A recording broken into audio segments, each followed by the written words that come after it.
LHS College, Humanities 4 through Film Studies. How y'all doing? Are you enjoying these movies you're watching? I hope.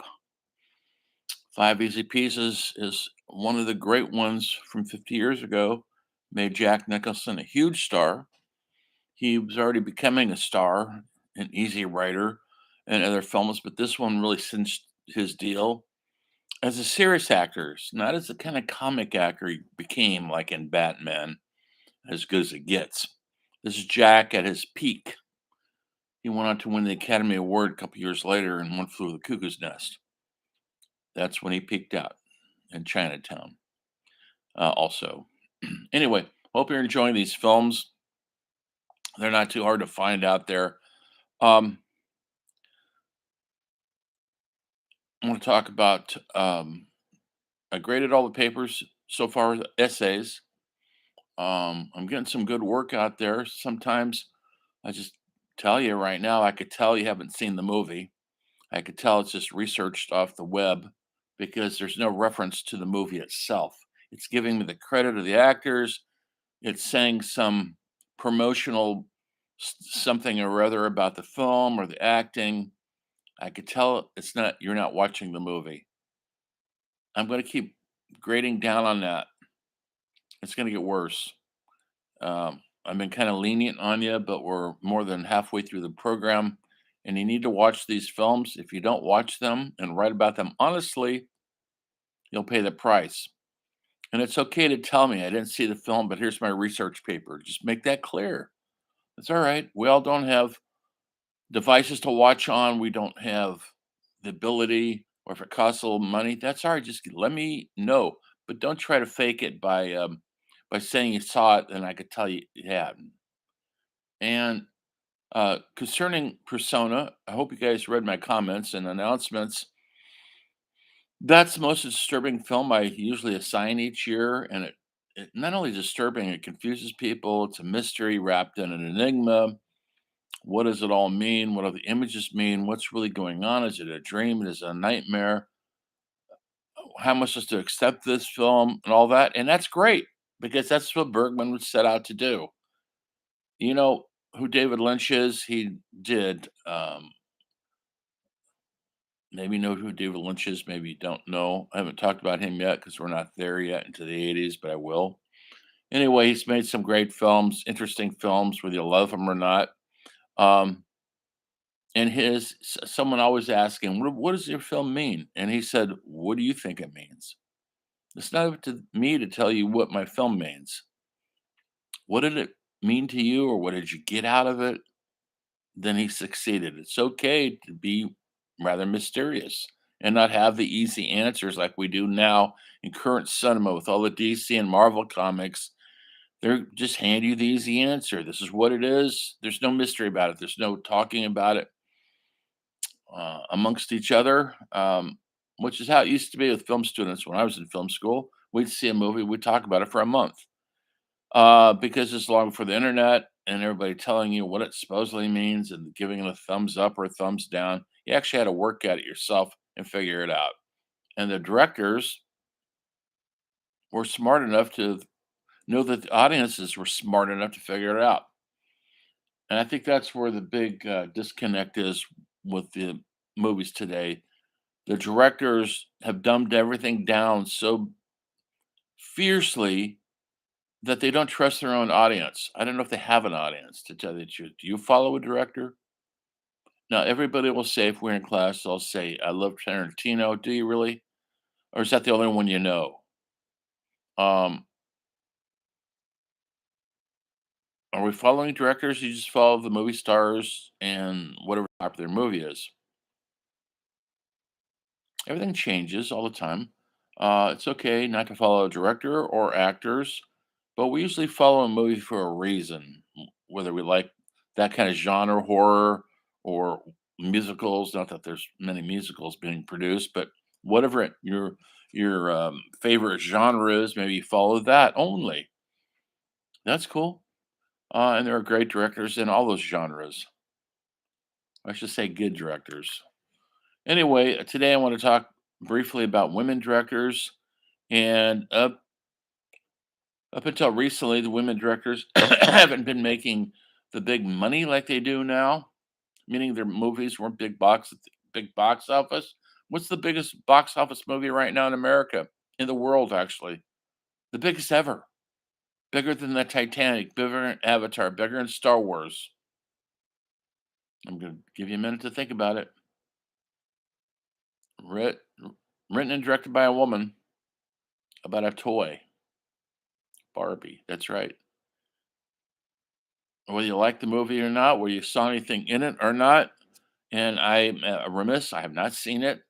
Um, I grew up with Barbie dolls. I didn't, but my cousins did. We were playing with GI Joes. We were playing war, and they're playing dress up. Um, and to have this phenomenon at this point in time was interesting because it's not a generational thing. I don't know if kids are playing Barbie dolls anymore. I think they are now after this movie. It's become a huge phenomenon. And does that make it a great movie or a good movie? It makes it an entertaining movie. I hope to see it one day. I will when I'm in a really good mood of wanting to see an interesting film. That's all. I'll leave it at that. Um, so the director of that has hit the big time. She's there in my list, Greta, and she's directed several movies already. One of them I actually liked. She started off as an actress. Maybe she's still acting. I don't know. But she's as high as they go right now.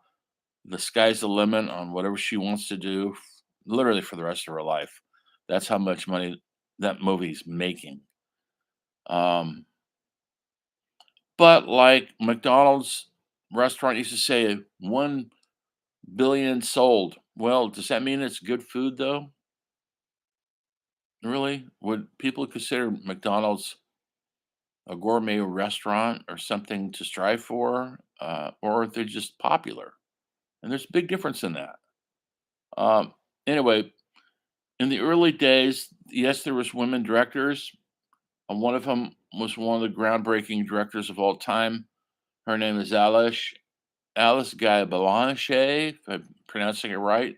And she started directing movies. They think she might have directed one of the first movies ever in 1896. Uh, a lot of her films, like a lot of silent films, have been destroyed over the years.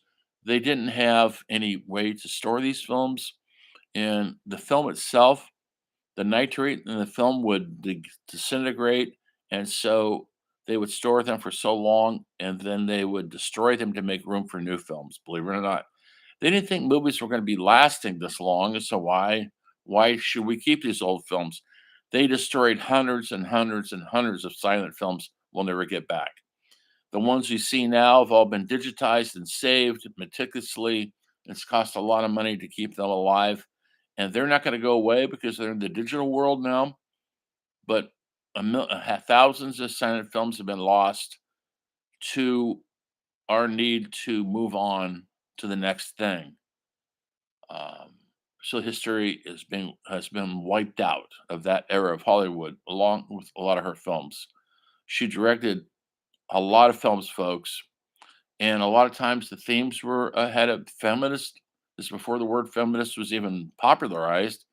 Um, the story she wrote about divorcees, women who are not married, unwanted pregnancies. She dealt with abortion. This was before women had the right to vote. They got that right in 1919. She was directing movies before that, and so her movies were rather radical and successful. And she was one of the most successful directors in Hollywood at that time, and it was a woman. No one's ever heard of her. Um, she died later on. Obviously, we all die, but she died later on. Nobody even She was unheard of, and I think unappreciative towards the end of her life. But she, at one time, was really successful, had a lot of power to get her films made, and it's a woman, folks, in a man's world. Each decade usually had somebody coming up.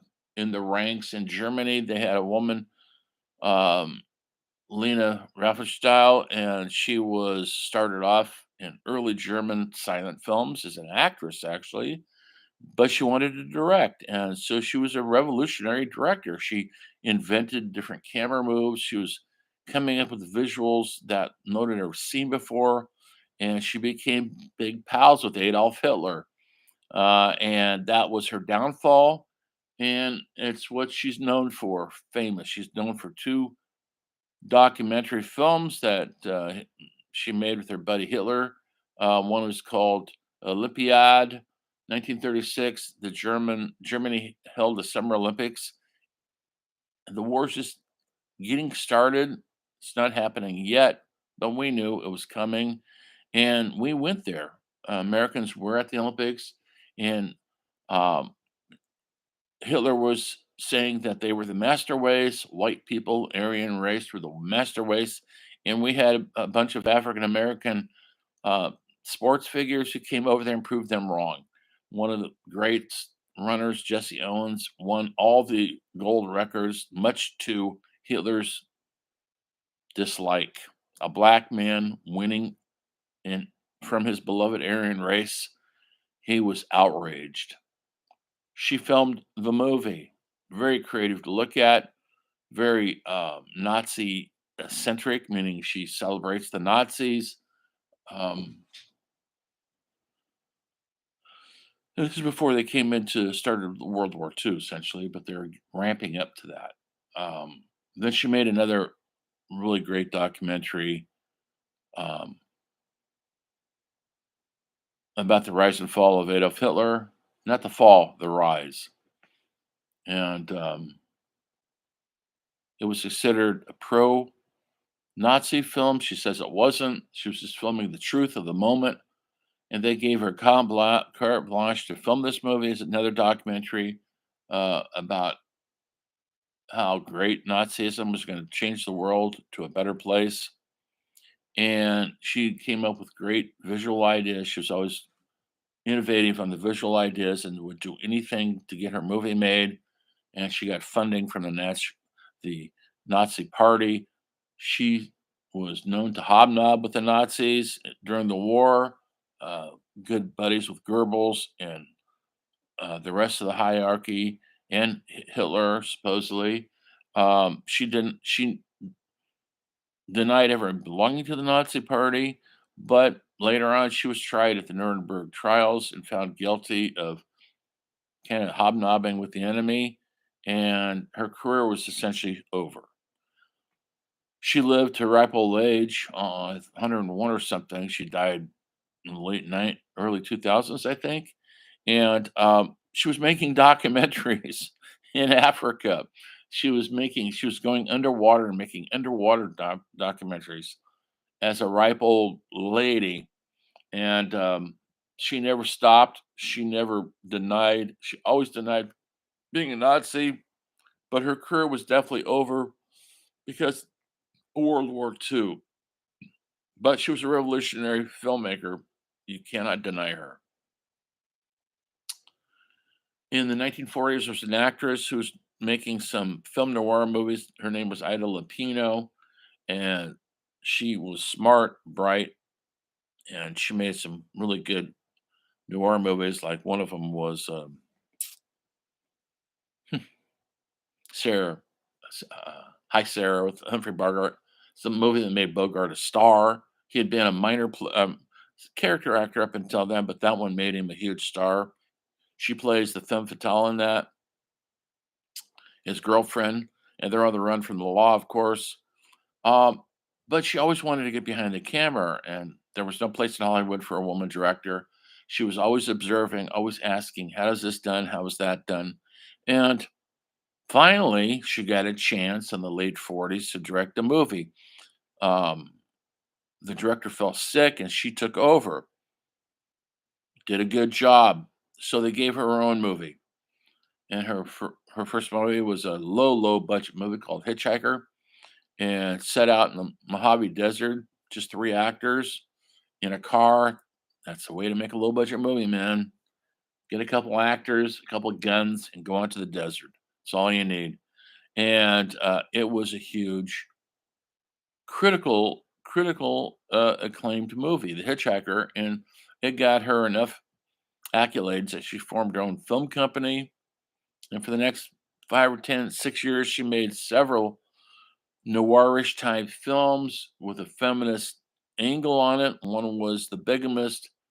Um, Stars Edmund O'Brien. He's a decent guy. He's a traveling salesman, and he has two wives. They don't know about each other. He's got two families that don't know about each other. He loves them both, but folks, that's against the law, and he gets caught in the end, goes to prison. But you feel sorry for him because he's not a bad guy. He's not just some dude trying to get a lot of sex. He's not. He's got kids to feed. He's providing for them. So she took a subject that was very against the grain of American culture and laws, and she made put a human face on it, and that was her strength. In The Hitchhiker, these two guys are going to go hunting, and they make a mistake, fatal mistake of picking up a hitchhiker. And you know what they say about picking up hitchhikers? You're picking up a serial killer, and of course they were. They didn't know it, of course, and but they get the best of him, and they win in the end. But the serial killer puts them through hell. So be careful who you pick up out there hitchhiking. Anyway, so Ida Lupino had a healthy career until her movies didn't make any more money, and she started directing in television, which was a new medium at the time in the 50s. And she directed a lot of movie television in the 60s, a lot of lightweight stuff like Gilligan's Island and Bewitched. She directed a couple of Bonanza episodes, which is great for a woman director to actually make a living in Hollywood as a director is a minor miracle. She later retired, and she's in one of Sam Peckinpah's one of his last great movie called Junior Bonner. She plays the mother. He begged her to come out of retirement for that. This is the gentleman who directed The Wild Bunch, one of my favorite movies of all time.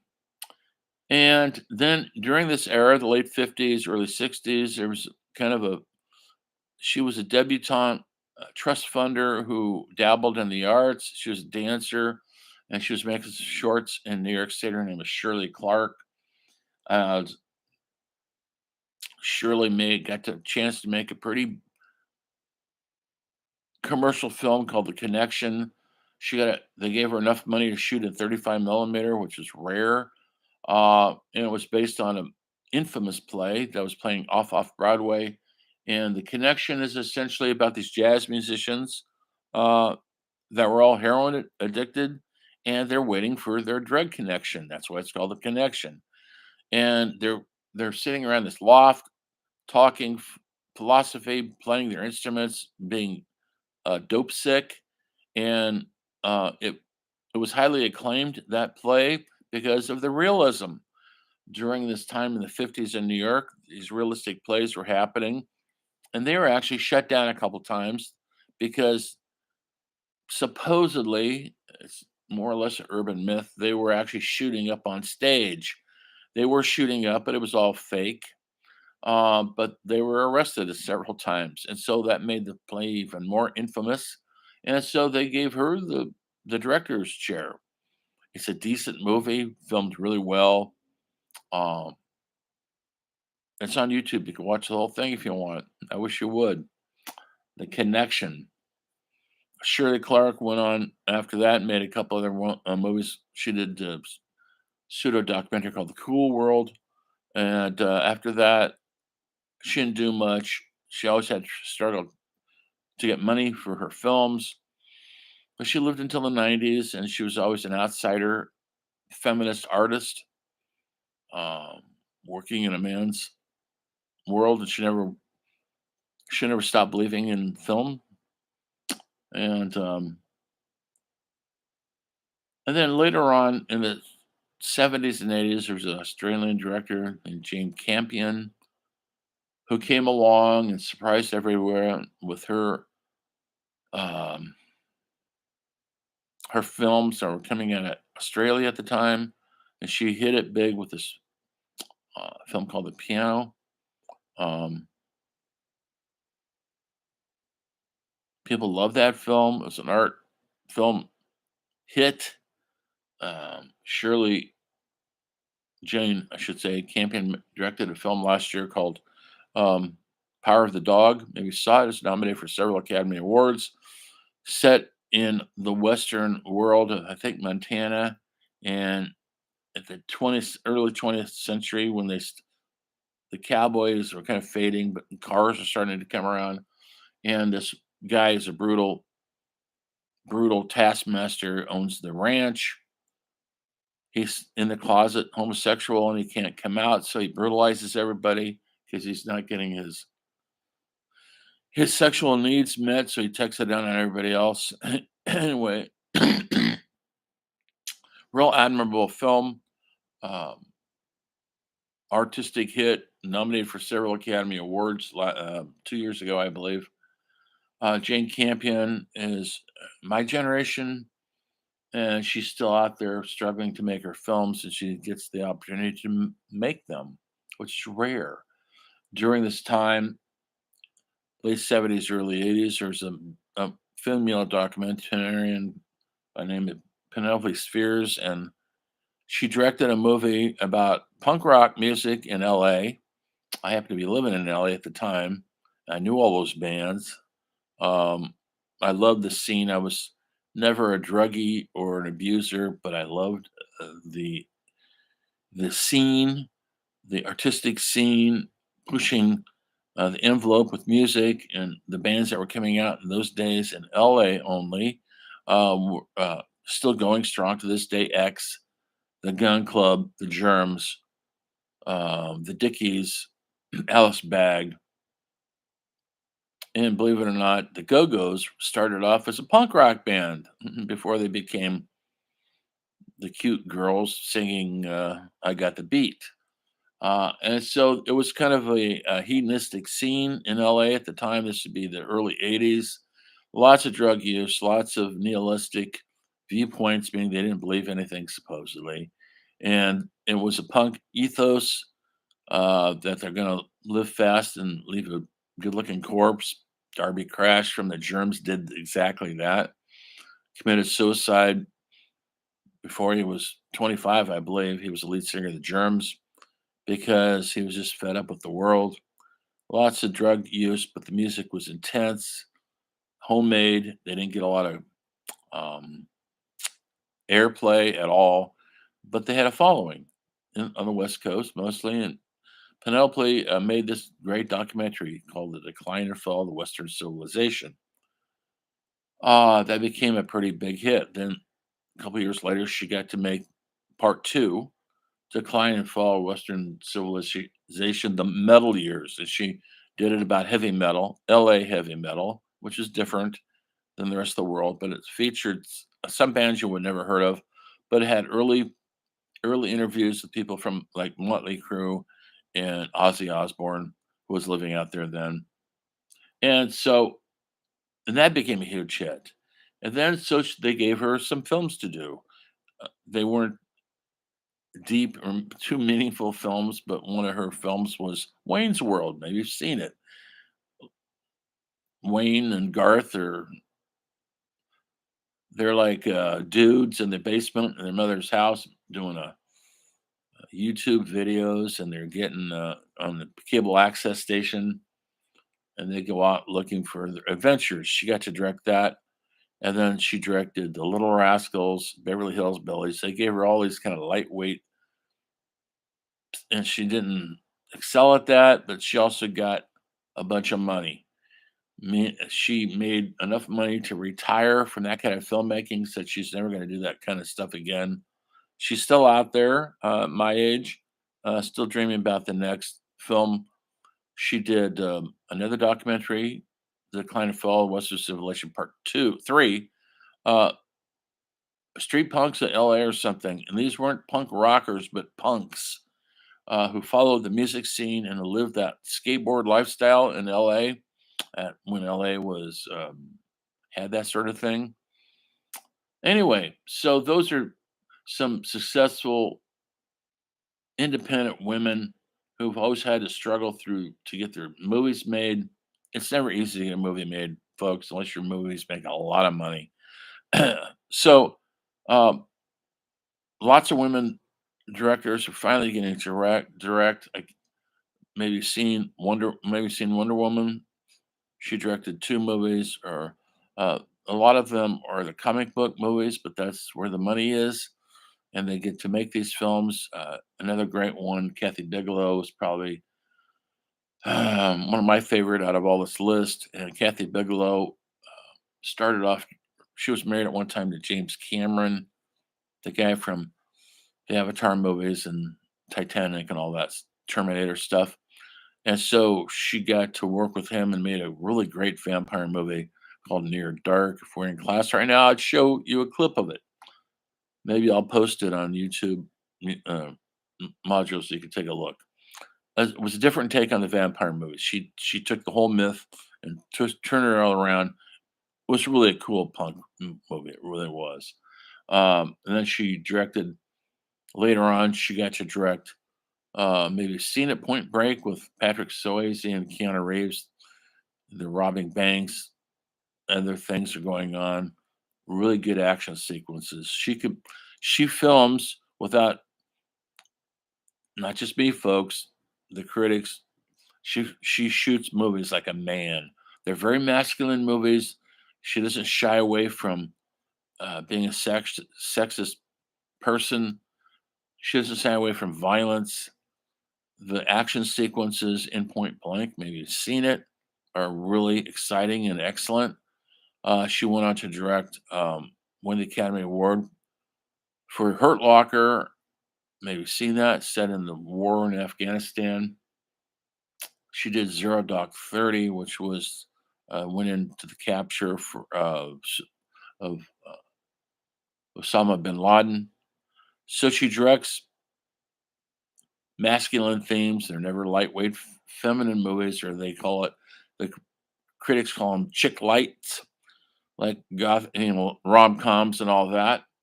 She got to direct some heavy, heavy movies. She's still out there. Her and I are the same age, by the way. Um, and her last movie was Detroit, which was about the riots in the '68 riots in Detroit. Uh, always exciting filmmaker. Happens to be a woman, folks, but she's made a boatload of money, won the Academy Award, and there goes the proof that women can direct just like men if they're given the opportunity. With that said, look for some documentaries. I'll show them to you, or clips. I'll post some teasers of these filmmakers you'll see. Hopefully, you'll watch them because you're probably going to have to write a paper about one. But more on that later this week. See you later, where the story of film continues.